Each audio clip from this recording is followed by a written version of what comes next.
tocar un tema más relacionado a la fe. Yo no sé si nos acercamos al punto culminante, pero hemos hablado sobre la fe verdadera, es aquella que arriesga. En otra ocasión dijimos, la fe verdadera es humilde.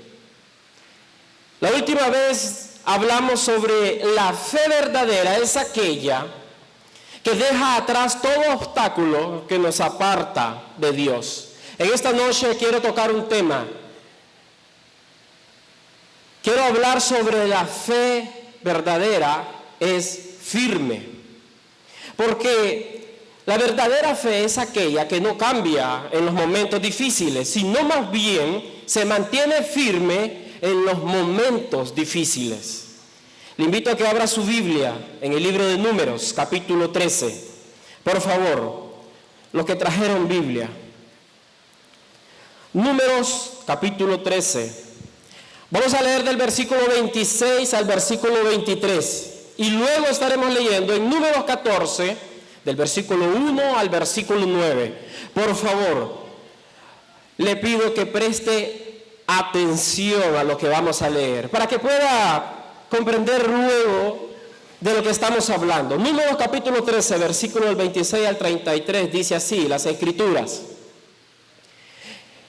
Y anduvieron y vinieron a Moisés y a Aarón y a toda la congregación de los hijos de Israel en el desierto de Parán, en Cades, y dieron la información a ellos y a toda la congregación, y le mostraron el fruto de la tierra, y les contaron diciendo: nosotros llegamos a la tierra a la cual nos enviaste, la que ciertamente fluye leche y miel, y este es el fruto de ella.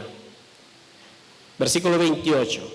Mas el pueblo que habita aquella tierra es fuerte, y las ciudades muy grandes y fortificadas. Y también vimos ahí a los hijos de Anac.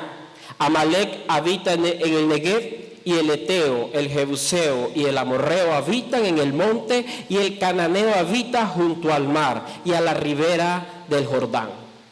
Entonces Caleb hizo callar al pueblo delante de Moisés y dijo: subamos luego y tomemos posesión de ella, porque más podremos nosotros que ellos.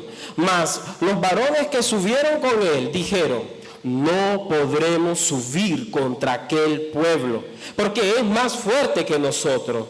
Y hablaron mal entre los hijos de Israel de la tierra que habían reconocido, diciendo: la tierra por donde pasamos para reconocerla es tierra que traga a sus moradores, y todo el pueblo que vimos en medio de ella son hombres de grande estatura.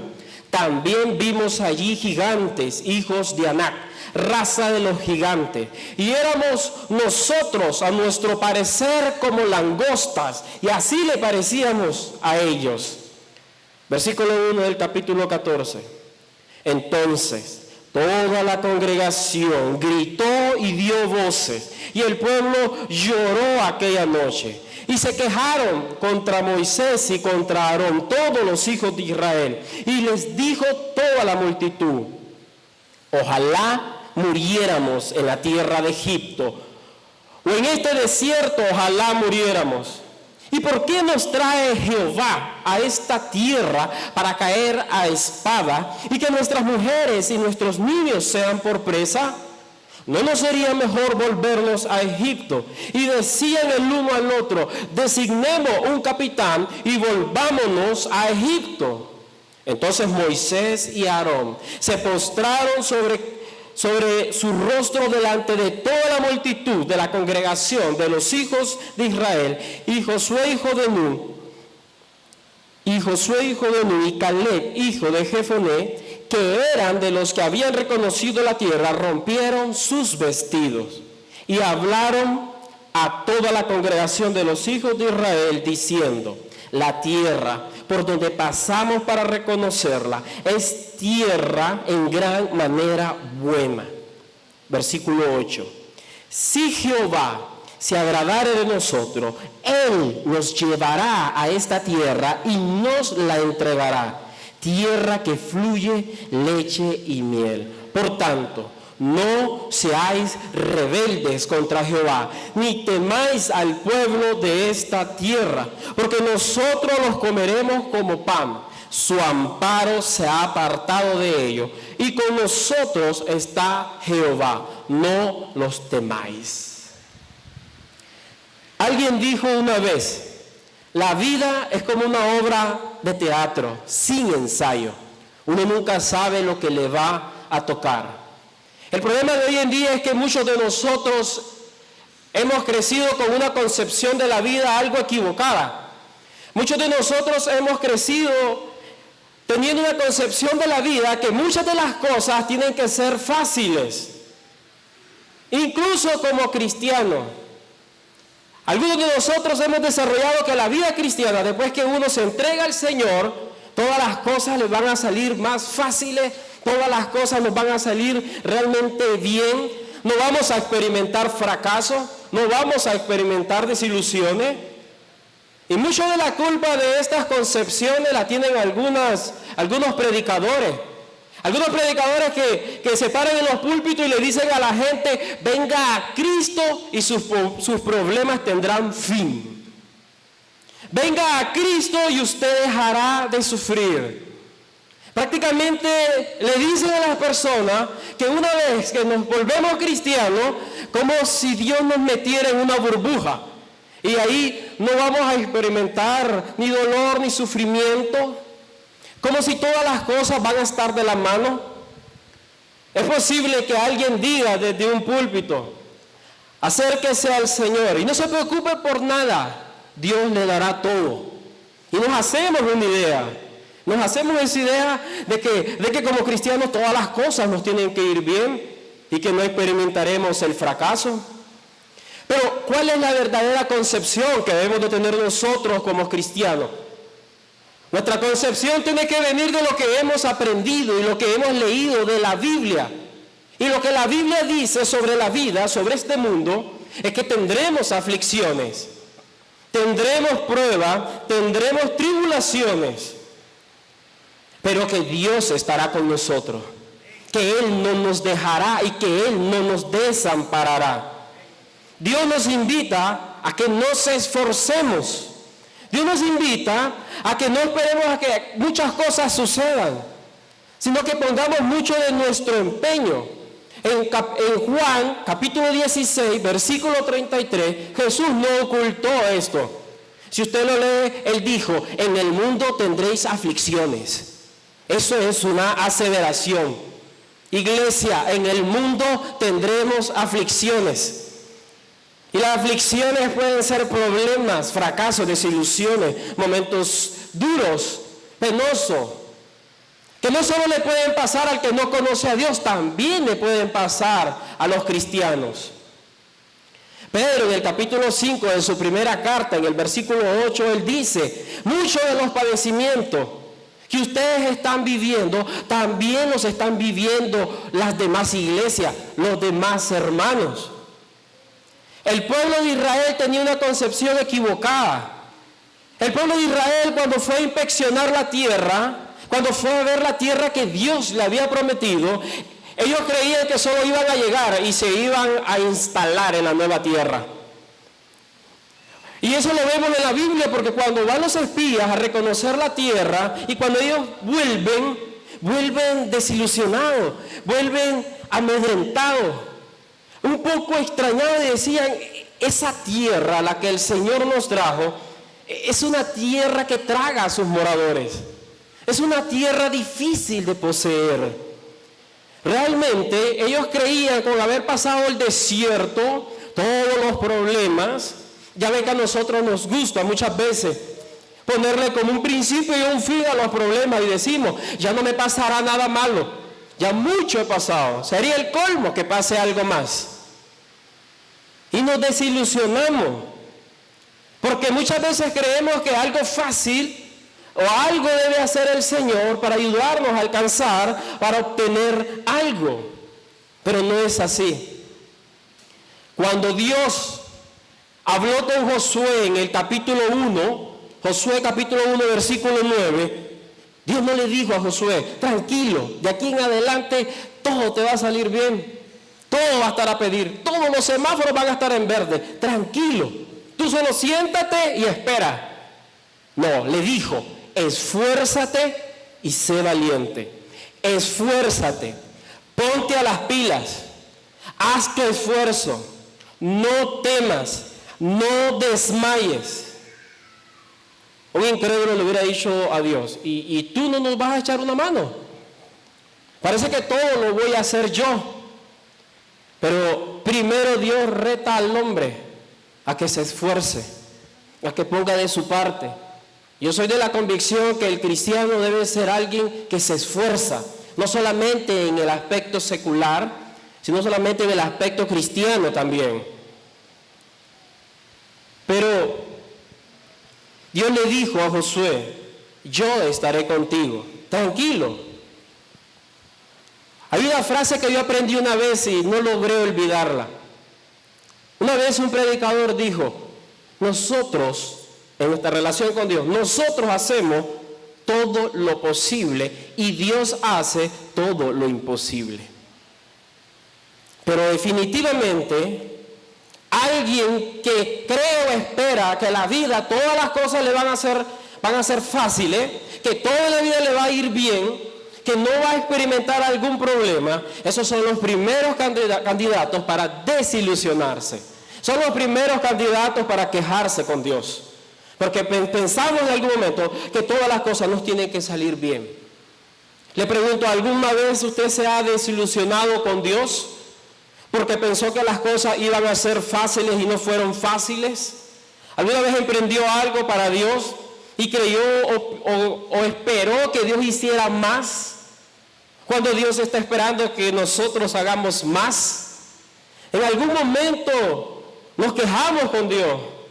Nos quejamos con Dios porque esperamos que Él hiciera algo. Eso yo lo he escuchado alguna vez. Alguien me ha dicho, hermano, yo pensé que Dios iba a hacer algo más por mí. Creo que el Señor se quedó algo corto. Yo esperé la ayuda de Dios y realmente vi que el Señor no me lo dio como yo esperaba que me lo iba a dar. En una ocasión, hace muchos años atrás, yo quedé desempleado, tuve como un año sin trabajo. Pero sí anduve buscando trabajo por muchos lugares. Y cumplido un tiempo, me llamaron, diría yo, prodigiosamente de un trabajo. Y yo dije, como todo cristiano, este es el trabajo del Señor. Yo creo que este es lo que el Señor me quiere dar. Y yo me preparé y fui a hacer la entrevista. Y yo iba como creído, como era de Dios. Yo solo iba a llegar a dar mis datos, iba a firmar. Y cuando entro a la oficina, habían más de 16 personas que íbamos a hacer examen de competencia para que de las 16 personas iban a escoger solo a 2. Y cuando yo miro ese escenario, y cuando miro a algunos que llegaron hasta con saco y corbata, cuando miro a algunos que estaban canosos, yo me sentí como algunos del pueblo de Israel. Señor, yo siento que aquí no voy a quedar, me va a ir mal. Y ya estaba pensando, vieron 2 pensamientos que pasaron por mi cabeza. Uno de ellos fue, Señor, siento como que me desamparaste. Pero en todo ese proceso, y antes de iniciar, también hubo un segundo pensamiento. Yo sentí que Dios me dijo, esfuérzate y sé valiente. No temas ni desmayes, yo estaré contigo. Y con esa convicción presenté prueba y quedé seleccionado entre uno de los 2 que habían quedado. Pero lo que el pueblo experimentó muchas veces no es tan fácil si no lo hemos vivido. Mire, existe, dice el versículo 32, que cuando los espías fueron y reconocieron la tierra, dice que ellos le informaron al pueblo y ellos le dijeron al pueblo, aquí hubo un error.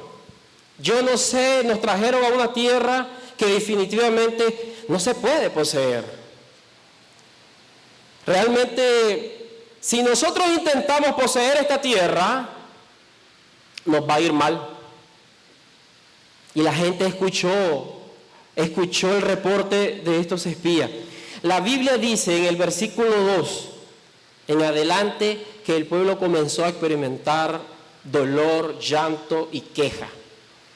Existen dos sentimientos que son grandes contrincantes de la fe, dos sentimientos. Que cuando uno experimenta esos dos sentimientos, ahí es donde la fe realmente es probada. El primer sentimiento es el dolor. Cuando alguien experimenta dolor en su vida, realmente la fe es probada. Y el segundo sentimiento es la desilusión. ¿Alguna vez usted se ha desilusionado por algo? ¿Alguna vez usted se ha quejado de algún dolor porque ha perdido algo? ¿Porque creyó alcanzar algo y no lo alcanzó? ¿Porque esperó que algo ocurriera y no ocurrió? El pueblo de Israel llevaba esa idea, eso en mente. Vamos a la tierra prometida, vamos a poseer esto. Ellos ya se imaginaban que no había ningún problema. Cuando los espías le dieron el reporte y el pueblo recibió esas palabras, realmente, déjeme decirle, el sentimiento de desilusión, de fracaso y de dolor en los versículos 2 se hicieron ver. Dice la Biblia, cuando leímos, que el pueblo lloró toda aquella noche. Dice que el pueblo se levantó para quejarse y decir, ¿para qué nos trajeron a este lugar? ¿Para qué nos trajeron a esta tierra para morir? Mejor hubiéramos muerto en Egipto, hubiéramos muerto en el desierto, que morir aquí en este lugar, que nuestras mujeres y nuestros hijos sirvan por presa. ¿Para qué nos trajeron en este lugar? Designemos un capitán, volvámonos a Egipto. Y luego, experimentar dolor y desilusión no es pecado, porque muchos hombres de la Biblia experimentaron dolor y desilusión. Pero cuando le damos lugar al dolor y a la desilusión, esto puede engendrar dos cosas que sí son pecados. El dolor engendra queja y la desilusión engendra rebeldía. Y la queja y la rebeldía hacia Dios, eso sí es pecado. El pueblo prácticamente dijeron, ¿para qué Dios nos trajo a este lugar?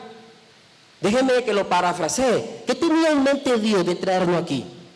¿Cuál era su plan y su visión? ¿Que muriéramos en este lugar? Tremenda idea. Prácticamente el pueblo estaba hablando de esta manera. Rebeldía. Ellos dijeron, no, designemos un capitán. Devolvámonos de donde nos sacaron. Vámonos para Egipto. Que Dios siga con sus planes. Nosotros ya no somos parte de esos planes. ¿Cuántos de nosotros alguna vez hemos dicho, ya no voy a andar como Dios quiere que yo ande? Ahora voy a hacer las cosas a mi manera. Ahora voy a tomar mis decisiones. Porque yo esperé de Dios muchas cosas. Yo esperé que Dios hiciera esto. La queja y la rebeldía son falta de fe. Eso es lo que demuestra. Cuando nos quejamos con Dios, demostramos incredulidad. Porque si me quejo de lo que está pasando, es porque no confío en Dios, de cómo Él está haciendo las cosas, de cómo Él quiere hacer las cosas. Si me rebelo contra Dios, es que le estuviera diciendo, tus planes, tu camino, definitivamente no funcionan. No son nada correcto. Tomaré mis propios caminos, tomaré mis propias decisiones. La Biblia enseña que el pueblo de Israel tenía basada su fe en emociones y en sentimientos. Cuando todo estaba bien, yo no sé si usted lo ha visto en la Biblia, eran como dos caras. Cuando llegaba el problema y la necesidad, lloraban, se quejaban, se lamentaban. Y cuando Dios les respondía, cantaban, adoraban y agradecían. Era un cambio continuo en todo ese caminar. La Biblia enseña que nuestra fe no debe de estar basada ni en la emoción ni en el sentimiento que yo puedo experimentar. La Biblia dice que nuestra fe debe de estar basada en lo que hemos visto y lo que hemos oído de Dios. Lo que hemos visto en las Escrituras, lo que hemos oído de la palabra de Dios. Y la Biblia está llena de ejemplos de personas que creyeron a Dios, que su fe se manifestó por lo que ellos habían escuchado de Dios. La Biblia dice en Josué 2:10 que Rahab la ramera, que estaba en Jericó, cuando los primeros espías llegaron, ella dice que los escondió, los salvó. Ella le dijo algo, escuche bien lo que le dijo: hemos oído lo que Jehová hizo con los egipcios. Hemos oído cómo Jehová desposeyó a todos los reyes. Sabemos muy bien que Jehová les entregará esta tierra. Prácticamente ella dijo: yo creo eso, yo creo en ese Dios. Y por eso les pido que cuando ustedes vengan a poseer esta tierra, se acuerden de nosotros. Y dice la Escritura que así fue. Dice la Biblia en Hechos que cuando Pedro y Juan fueron encarcelados y fueron azotados, le dijeron: dejen de predicar en ese nombre, dejen de hablar, en ese nombre les va a ir mal. Y ellos dijeron: no podemos dejar de decir lo que hemos visto y lo que hemos oído. Al hombre que ustedes crucificaron resucitó, y Dios lo ha puesto por Señor y Salvador del pueblo. La fe viene o debe venir de nosotros, lo que hemos visto y lo que hemos oído del Señor. No debe de venir de la emoción. No podemos ser de aquellos que creemos cuando nos vemos que la situación, el momento está a favor. Romanos capítulo 10, versículo 17. Es claro. Romanos 10:17 dice: la fe es por el oír. La fe viene por lo que usted escucha. ¿Y de dónde? La palabra de Dios. Lo que usted escucha. Siempre lo digo a mí mismo. Si quieres tener más fe, lee la Biblia. Debemos de leer lo que Dios ha dicho y lo que ha hecho, para que nuestra fe se fundamente en esto. El problema es que creo que hay algo que no manejamos bien. Hay algo que pasamos por alto cuando hablamos de la fe. Y es que la fe, para mostrarse fe, tiene que actuar en un escenario inverosímil. Dice el diccionario: inverosímil, todo aquello que no tiene apariencia de verdad, todo aquello que es increíble, absurdo, anormal, ilógico, improbable, inconcebible, irracional.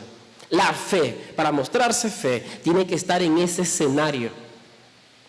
Si no, ¿cómo vamos a mostrar fe cuando todo lo tenemos? ¿Cómo se va a mostrar la fe cuando nada nos falta, cuando todo va bien?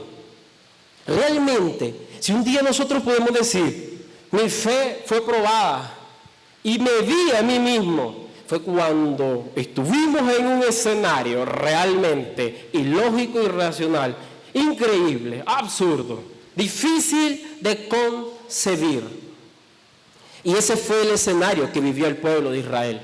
El pueblo de Israel, realmente ellos, si alguien hubiera estado presente, hubiera tomado nota, realmente ellos tenían algo que decir. O sea, realmente la tierra que iban a poseer era realmente fuerte, habitada por gente fuerte. Eso es cierto. Realmente los muros de la ciudad eran fortificados, eran altos. Era cierto. Realmente habitaban gigantes dentro de la ciudad. Era cierto. Realmente la tierra estaba rodeada de enemigos, del amorreo, del eteo, del fereceo, todos alrededor. Si alguien, lógicamente, racionalmente, pudiera concebir la idea de que esa tierra la iban a poseer un grupo de pastores en el desierto, cualquiera hubiera dicho, eso es imposible. Eso no va a ocurrir nunca. Y ese fue el pensamiento racional, lógico y concebible por lo que el pueblo de Israel pasó.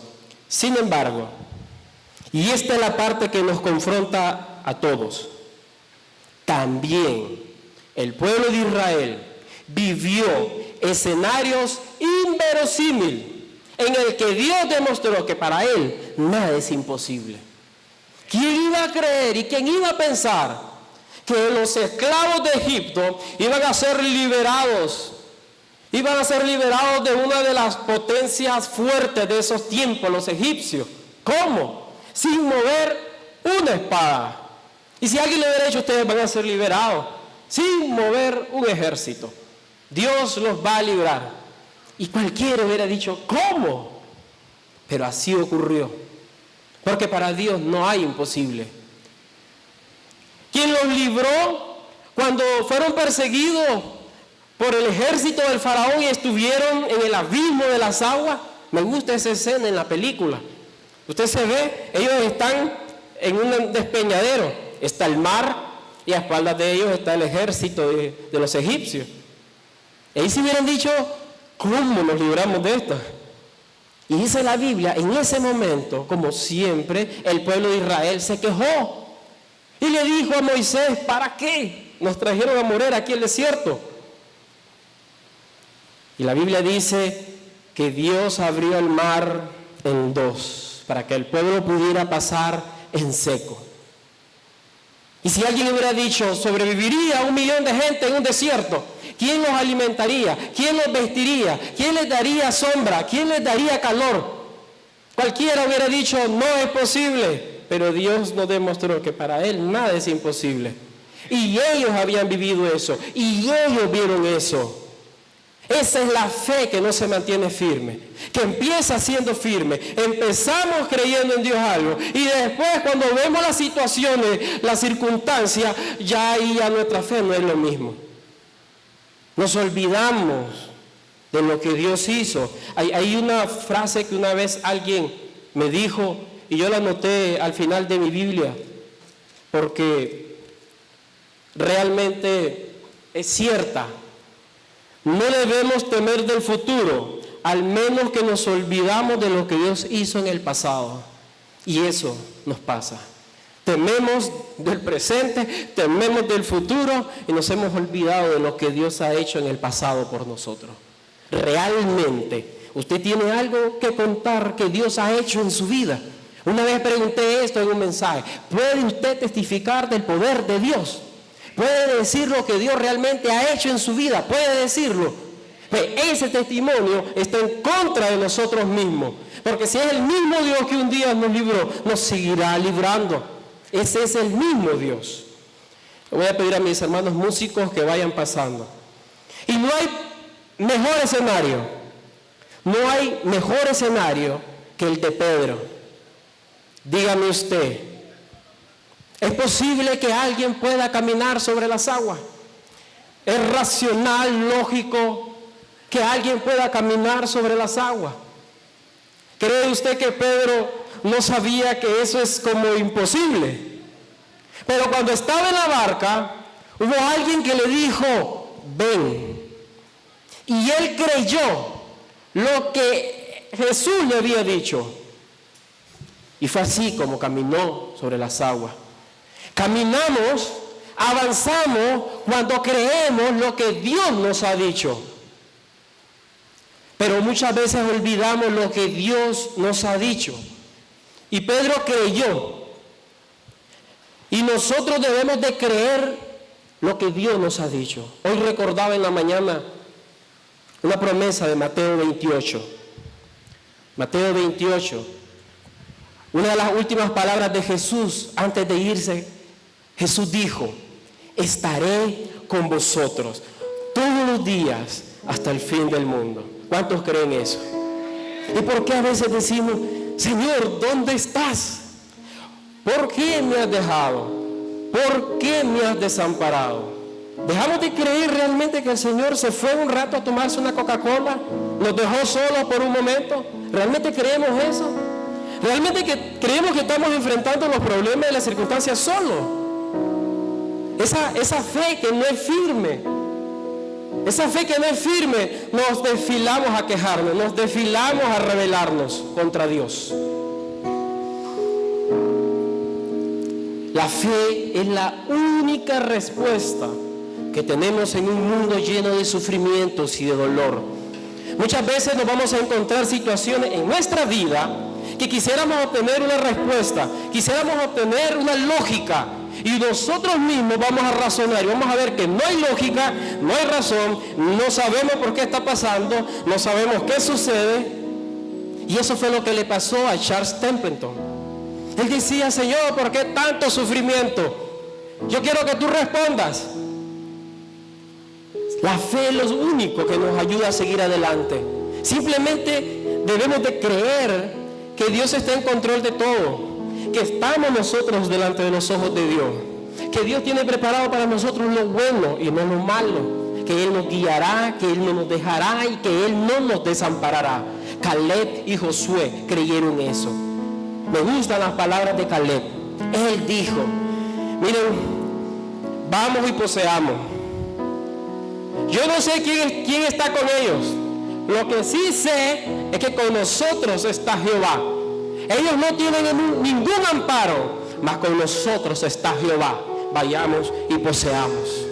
Josué creyó desde el día que Dios lo llamó y le dijo: esfuérzate y sé valiente, no temas, no te acalambres, yo estaré contigo. ¿Usted cree que Dios todos los días tenía que decirle lo mismo? No temas, no temas, no temas.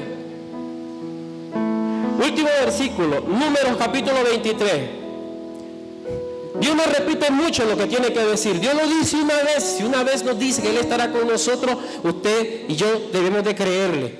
Porque en Números capítulo 20, versículo 19 dice: Dios no es hombre para que mienta, ni hijo de hombre para que se arrepienta. ¿Acaso Él dijo y no lo hará? ¿Acaso Dios habla y no lo va a ejecutar? El profeta dijo: yo recibí orden de Dios de bendecir, y de hecho nadie podrá revocarla. ¿Cuántos creen eso? Póngase de pie ahí en su silla, por favor. Por favor, póngase sobre sus pies.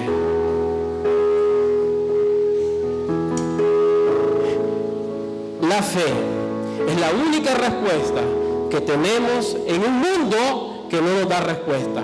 La fe es lo único que nos ayudará a seguir adelante. Aquel que decide dejar de creer, déjeme decirle que se enrumba en un camino oscuro. En esta noche vamos a orar al Señor. Yo le invito, pareciera sencillo, aquel que dejó de creer, que vuelva a creer en el Señor. Déjeme decirle algo por experiencia personal. Si un día dejamos a Dios, si un día decidimos dejar de creer en Dios, déjeme decirle que usted va a experimentar la oscuridad. Si vivía tristeza, va a vivir más tristeza.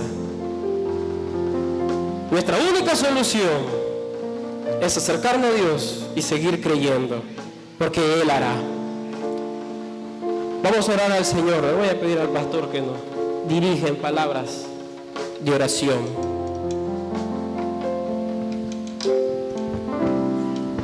El Señor les bendiga, hermanos, en esta noche. Y bienvenidos al mundo de los que vivimos por fe. Amén. No puedo pasar por alto esto que les voy a decir. En las conversaciones con mi esposa, ella, cuando estamos en situaciones difíciles, quizás yo sin trabajo, ¿verdad? Y yo voy a ver algún trabajo y ella me dice: ¿qué te dije? Bueno, que me van a llamar, me van a avisar. Ojalá y que te llamen. Sí, ojalá y que me llamen. Pero mi pregunta y mi respuesta para ella es: ¿y si no me llaman? ¿Y si no me llaman? ¿Sabe qué?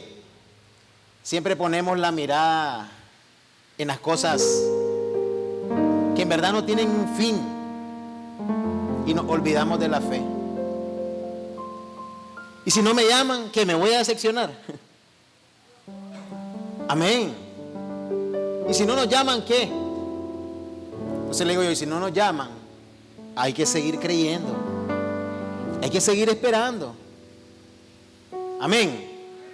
Bienvenidos al mundo de los que vivimos por fe. Y sabe, la reflexión, la enseñanza, la historia bíblica dice que cuando pasó eso de los espías, se encontraban en la frontera, a la orilla de la tierra prometida, el pueblo, a un paso de tomar ese lugar. Escuche esto, a un paso de tomar ese lugar. Pero su falta de fe, su incredulidad, lo regresó a donde habían empezado. Como dice el dicho secular, en la puerta del horno se quema el pan. Quizás hemos pedido y hemos estado orando y hemos estado buscando, y en el último momento, a punto de recibir, nos rendimos y regresamos para atrás. Hermano, hay que afianzar la fe. Como decían los discípulos, Señor, aumenta nuestra fe. Eso le pido yo a mi Dios todos los días, ¿sabes? Señor, aumenta mi fe, Dios. Lo necesito. Vamos a orar por Silvia Moraga, dice, por sanación. Así que yo le voy a pedir que cierre sus ojos, incline su rostro en esta noche. Sí.